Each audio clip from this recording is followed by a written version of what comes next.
इस वीडियो के एंड में हम एक ऑफर अपने स्टूडेंट्स को, जो यूट्यूब व्यूअर्स हैं, उनके लिए ऑफर रन कर रहे हैं। हेलो फ्रेंड्स, अगर आप ऑस्ट्रेलिया प्लान कर रहे हैं फॉर फर्दर एजुकेशन, तो आपने ये वर्ड बहुत बार सुना होगा, जीटीई, जीएस, और शायद एजेंट्स ने आपके माइंड में बहुत ज्यादा फियर भी डाला होगा कि जीटीई, जीएस होता क्या है। जीटीई पुराना वर्ड है जिसको आप ऑस्ट्रेलियन यूनिवर्सिटीज ने चेंज करके जीएस कर दिया। देखा जाए तो दोनों में कोई ज्यादा फर्क नहीं है। दोनों ही ये चेक करते हैं कि आप जेन्युइन स्टूडेंट हैं या नहीं है। अगर आप जेन्युइन स्टूडेंट हैं तो आप यूनिवर्सिटीज आपको एक्सेप्ट कर लेंगी, और अगर आप जेन्युइन स्टूडेंट नहीं है, उनको लगता है कि आप पढ़ाई के लिए नहीं आ रहे, आपकी इंटेंशन है ऑस्ट्रेलिया में सिर्फ घुसने के लिए, वहां पे काम करने के लिए, इलीगल माइग्रेंट बनने के लिए, तो यूनिवर्सिटीज आपको एक्सेप्ट नहीं करेंगी। सिर्फ ये पर्पस है जीटी का चेक करने का, या आज का नया टर्म है जीएस। अब हम ये देखते हैं कि जीटी और जीएस में यूनिवर्सिटीज एक्चुअली चेक क्या करती है। ठीक है, अगर मैं बात करूं जीटीई या जीएस, दोनों एक ही वर्ड है। इनमें 3 पैरामीटर्स हैं जिसपे यूनिवर्सिटीज आपको चेक करती है। सबसे पहली बात आईटीआर, स्पॉन्सर्स की, दूसरा है फंड्स, और तीसरा है आपका इंटरव्यू। ठीक है, ये 3 पैरामीटर्स यूनिवर्सिटीज जरूर चेक करती है। हर यूनिवर्सिटीज के अपने अपने पैरामीटर्स हैं, उनको चेक करने के लिए अपनी चेकलिस्ट है।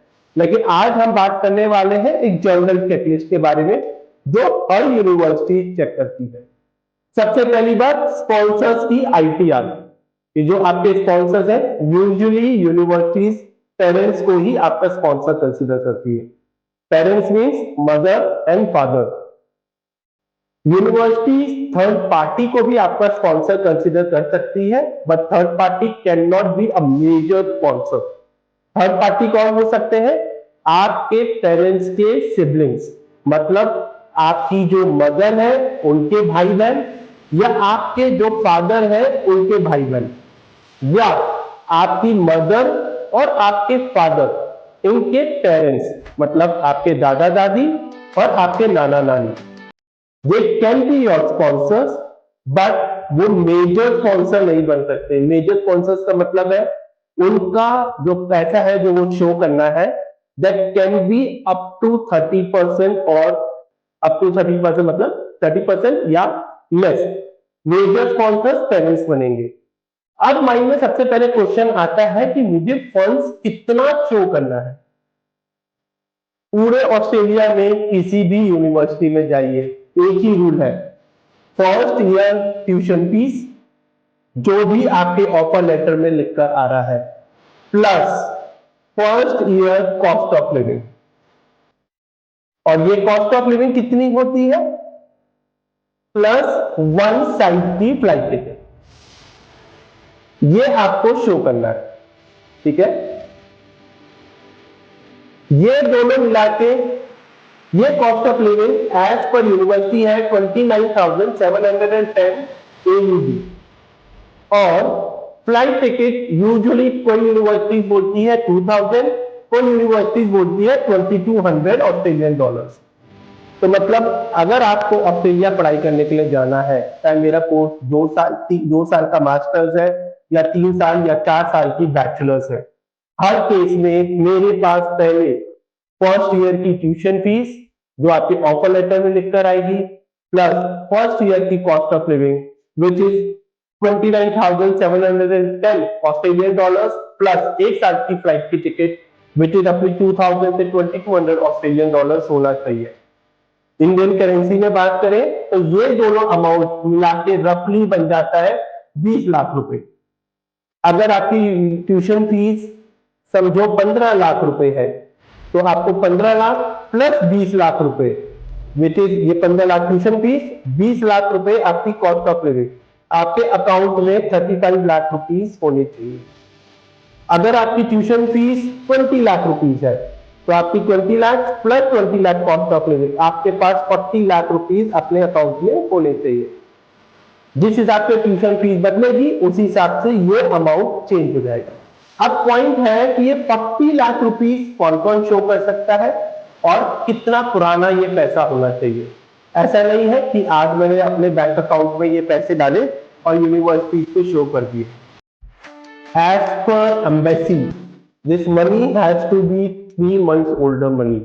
मतलब आपके अगर मैं आज प्रोसेस जो है वो ये है, मेरे पास सबसे पहले ऑफर लेटर आ जाएगा। ऑफर लेटर आने के बाद मुझे यूनिवर्सिटीज को जीएस या आप जीटी जो पुराना वर्ड है उसके डॉक्यूमेंट सारे सबमिट करेंगे। जिस स्टेज पे मैं ये सारे डॉक्यूमेंट सबमिट करूंगा मुझे उनको बैंक अकाउंट स्टेटमेंट भी प्रोड्यूस करनी है यूनिवर्सिटीज को। और ये जो बैंक अकाउंट स्टेटमेंट आज प्रिज्यूम करिए आज है अप्रैल, ठीक है, तो इससे 3 महीने पहले जाइए, जनवरी, फरवरी, मार्च। तो मैं 1 जनवरी से लेकर मार्च तक की बैंक स्टेटमेंट यूनिवर्सिटीज को दूंगा। कई यूनिवर्सिटीज 6 months की बैंक स्टेटमेंट भी मांग सकती है, कई यूनिवर्सिटीज 1 year की बैंक स्टेटमेंट भी मांग सकती है। ओके, लेकिन एज पर एम्बेसी रूल वे नीड 3 months की बैंक स्टेटमेंट।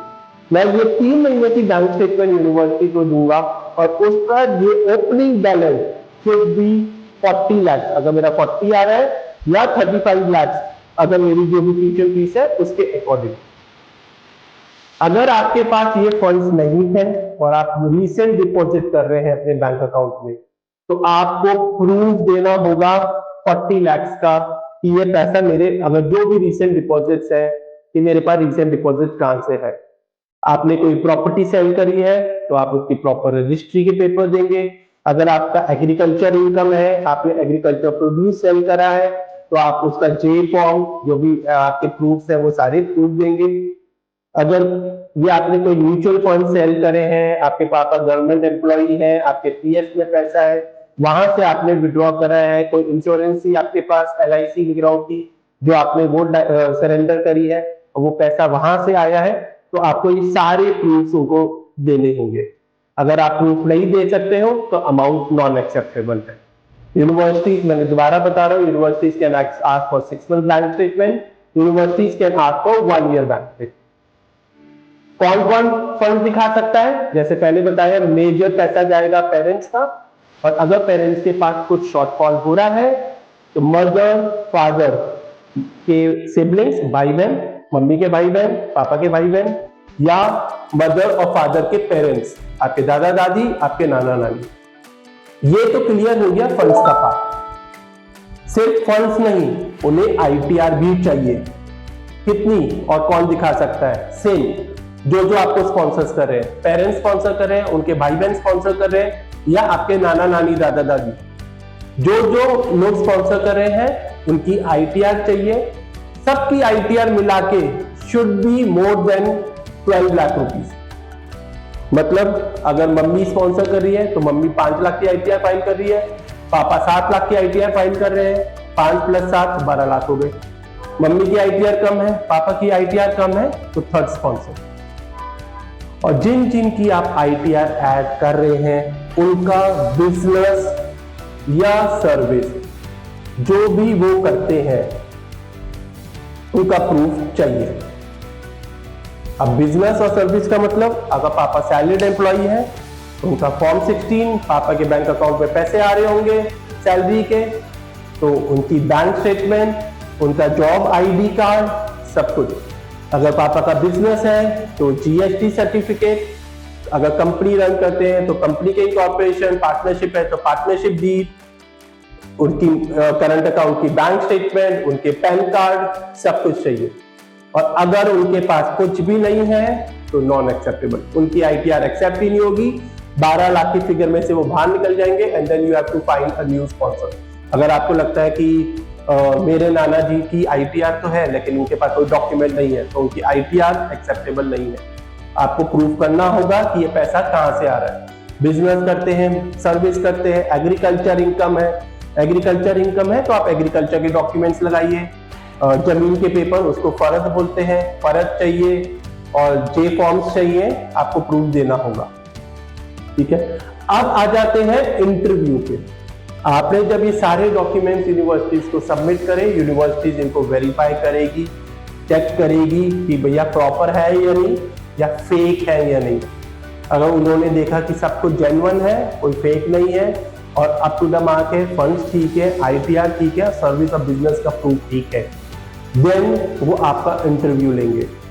बहुत छोटा इंटरव्यू होता है, ज्यादा क्वेश्चंस नहीं पूछे जाते, मेनली ये चेक करने के लिए कि आप जेन्युइन स्टूडेंट्स हैं या नहीं है। जेन्युइन स्टूडेंट्स मींस आपको यूनिवर्सिटी का नाम पता होना चाहिए, आपको ये पता होना चाहिए यूनिवर्सिटीज के कितने कैंपसेस हैं, मैं कौन से कैंपस में पढ़ाई कर रहा हूँ, एज अ स्टूडेंट मेरे वीजा राइट्स क्या है, यूनिवर्सिटीज की ट्यूशन फीस कितनी है, मेरी कॉस्ट ऑफ लिविंग कहाँ पे है, मैं कहाँ पे रहूंगा, मैंने यही यूनिवर्सिटी क्यों चूज करी है, मैंने कौन कौन सी यूनिवर्सिटीज में अप्लाई किया था, उनका कंपैरिजन, और मैंने यही यूनिवर्सिटीज उन कंपैरिजन में क्यों सेलेक्ट करी है। तो basic question, why this university, why Australia, why not India, why not any other country, ये आपसे सारे बेसिक क्वेश्चन पूछे जाएंगे। आपके एकेडमिक के ऊपर पूछा जाएगा कि यही कोर्स क्यों चूज करा, आपकी जो पास्ट एजुकेशन है वो इस कोर्स से कैसे लिंक करती है, ये कोर्स का क्या बेनिफिट है पढ़ाई करने का, क्या सैलरी एक्सपेक्टेशन है, क्या नौकरियों की एक्सपेक्टेशन है। ये आपका एक बेसिक इंटरव्यू लिया जाता है, जो छोटा इंटरव्यू होता है, और just to check whether you are a genuine student और नॉट। अगर आप जेन्युइन स्टूडेंट हैं, आप इंटरव्यू क्लियर कर लेते हैं, it's good to go. Your next step is वो आपको पेमेंट अप्रूवल दे देंगे, आप अपनी फर्स्ट सेमेस्टर की ट्यूशन फीस पे करिए एंड वीजा अप्लाई करिए। जो हमारे स्टूडेंट्स हैं जो अभी यूट्यूब चैनल पे हमें देख रहे हैं, उनके लिए एक ऑफर है। यूनिवर्सिटीज के ऑफर लेटर में हमेशा दो चीजें ऐड होती हैं जो आपको पे करना है, which is your first sem की ट्यूशन फीस और OHSC, which is overseas student health cover. आपको एक इंश्योरेंस बाय करना पड़ता है फ्रॉम ऑस्ट्रेलियन इंश्योरेंस कंपनी, जो स्पेसिफिक स्टूडेंट हेल्थ कवर के लिए होता है। यूनिवर्सिटीज के ऑफर लेटर में ये OHSC अबाउट द MRP होती है, क्योंकि MRP कॉन्सेप्ट ऑस्ट्रेलिया में नहीं होता, तो they sell more than what actual price is. तो यूनिवर्सिटीज यहाँ पे कमीशन कमाती है। हमारे स्टूडेंट्स के लिए ये OHSC इज ऑन MRP, आप हमें कांटेक्ट करिए, हम आपको एक्चुअल प्राइस पे OHSC सेल करेंगे, जो आप यूनिवर्सिटीज को शेयर कर सकते हैं और आगे अपने वीजा के लिए प्रोसीड कर सकते हैं। फॉर मोर डिटेल्स और आपको कोई भी डाउट है किसी भी टर्म्स में, कॉन्टैक्ट लर्निंग गुरु।